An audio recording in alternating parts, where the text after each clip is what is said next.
Rudy, nouvelle interpellation dans l'affaire de l'attentat déjoué contre le siège parisien de Bank of America à Paris. Oui, 2 personnes supplémentaires sont ce soir en garde à vue après l'arrestation d'un mineur. C'était dans la nuit de vendredi à samedi. Il tentait d'activer un engin explosif. Le ministre de l'Intérieur, lui, établit un lien entre les faits et la situation au Moyen-Orient. Il appelle à renforcer les mesures de vigilance. Pour l'heure, pas d'informations sur les commanditaires. L'enquête se poursuit, mais plusieurs éléments font penser qu'un mystérieux groupuscule pourrait être derrière cette opération. Un groupuscule qui a revendiqué déjà plusieurs attaques ces derniers jours en Europe, Mathis Lang. Oui, ce groupe qui s'intitule Mouvement islamique des compagnons de la vertu était encore inconnu il y a quelques semaines, avant qu'il ne revendique une explosion devant une synagogue à Liège, en Belgique. C'était dans la nuit du 8 au 9 mars dernier.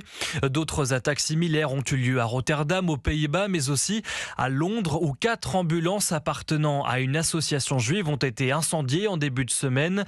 Au total, au moins 6 attaques recensées visant à chaque fois des cibles juives, israéliennes ou américaines. Pour revendiquer les attaques, des vidéos sont ensuite publiées sur Internet, précisément dans des boucles Telegram considérées comme proches des gardiens de la révolution islamique iranienne. Est-ce à dire pour autant que Téhéran est derrière ces attaques? Difficile de le dire formellement pour l'heure, mais en ce qui concerne l'attentat déjoué de Paris, une source proche du dossier l'assure. L'opération est, je cite, la concrétisation de la menace iranienne contre les intérêts américains et israéliens partout en Europe. Mathis Lang.